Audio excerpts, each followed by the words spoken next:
dia menghalalkan bom bunuh diri meskipun dalam konteks Israel-Palestina. Dan ini kita harus memahami ketakutan-ketakutan Singapura ini bukan kepada Islam, tapi ketakutan-ketakutan Singapura kepada Abdul Somad. Ini somatfobia. Memang iya, kalau saya terus terang, saya kalau melihat ceramah-ceramahnya Abdul Somad, ya saya juga pasti menolak. Saya akan takut karena anjuran-anjurannya memang selalu kontradiktif. Karena Islam tidak seperti itu menurut saya. Di dalam perang banyak negara yang jadi sebuah kewajaran.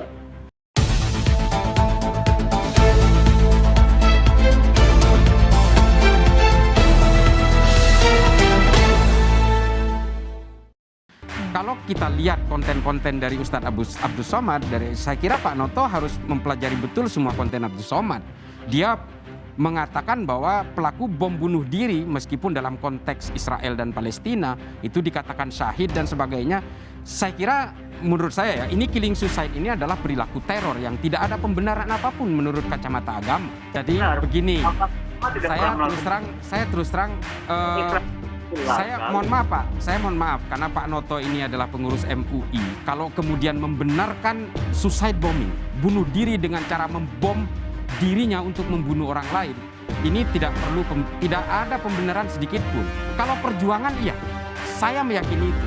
Tapi kalau membenarkan bom bunuh diri untuk membunuh orang lain, saya kira kita harus membedah ini secara usul fikih yang benar. Saya terus terang tidak bisa mengadopsi itu. Makanya saya betul-betul memahami kalau Singapura mengatakan seperti itu. Dan dia menghalalkan bom bunuh diri meskipun dalam konteks Israel-Palestina. Dan ini kita harus memahami ketakutan-ketakutan Singapura ini bukan kepada Islam, tapi ketakutan-ketakutan Singapura kepada Abdul Somad. Ini somatfobia. Memang iya, kalau saya terus terang, saya kalau melihat ceramah-ceramahnya Abdul Somad, ya saya juga pasti menolak. Saya akan takut karena anjuran-anjurannya memang selalu kontradiktif. Karena Islam tidak seperti itu menurut saya. Ya, saya setuju tadi apa yang disampaikan oleh Pak Teguh tadi bahwa sebenarnya Singapura secara khusus bisa menyampaikan hal ini kepada pemerintah Indonesia menyangkut soal Ustadz Abdul Somad. Yang Ustadz Abdul Somad ini harus diketahui oleh Singapura, dia nggak boleh mendasarkan keputusannya itu atas dasar sosial media.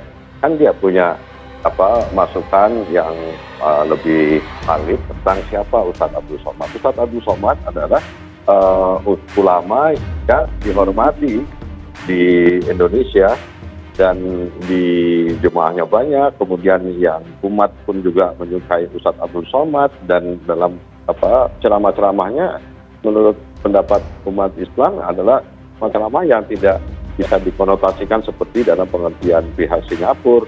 Dan sekiranya misalkan kita juga menghormati kedaulatan pemerintah Singapura, tetapi untuk khusus mengenai masalah Ustadz Abdul Somad ini sebaiknya pemerintah Singapura mengkonfirmasi siapa Ustadz Abdul Somad, karena kalau misalkan seperti yang Singapura harian Singapura hari ini mengidentifikasi Ustadz Abdul Somad sebagai ulama radikal, menurut saya radikalnya di mana?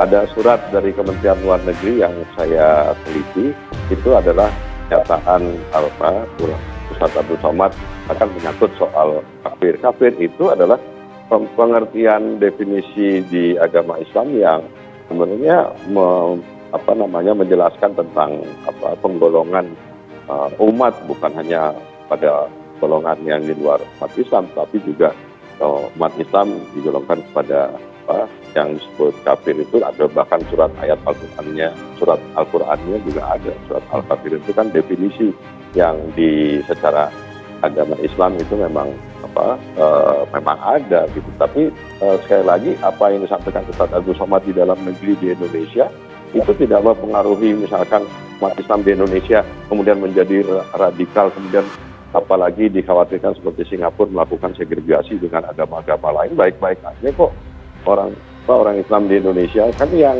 sekarang jadi pertanyaan sekarang, ketika Perserikatan Bangsa-Bangsa 15 Maret yang lalu itu sudah mengeluarkan, majelis umumnya mengeluarkan resolusi tentang anti-Islamfobia, kekhawatiran, ketakutan berlebihan terhadap Islam. Nah, dasar-dasar yang disampaikan oleh pemerintah Singapura menurut pendapat kami dari Satgas anti Islamophobia Syarikat Islam mengatakan bahwa sebenarnya Singapura ini mendasarkan tuduhannya itu atas dasar sosial media dan kemudian sangat Islamophobia lah gitu Mas. Tapi dalam konteks penggunaan bom bunuh diri oleh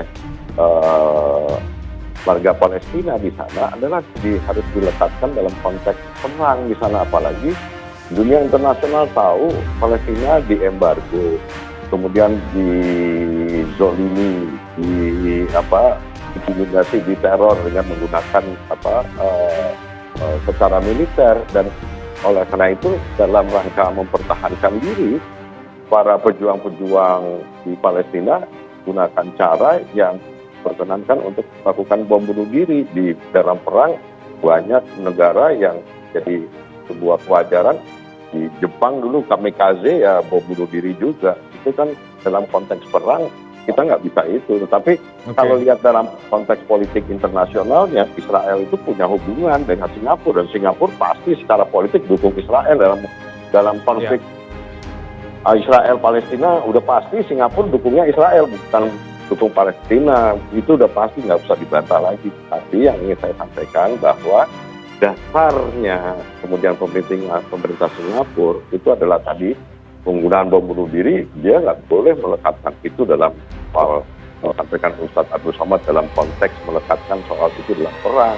Kemudian dalam soal radikal itu, menurut saya itulah yang secara politik itu Islamophobia itu ya semua politis.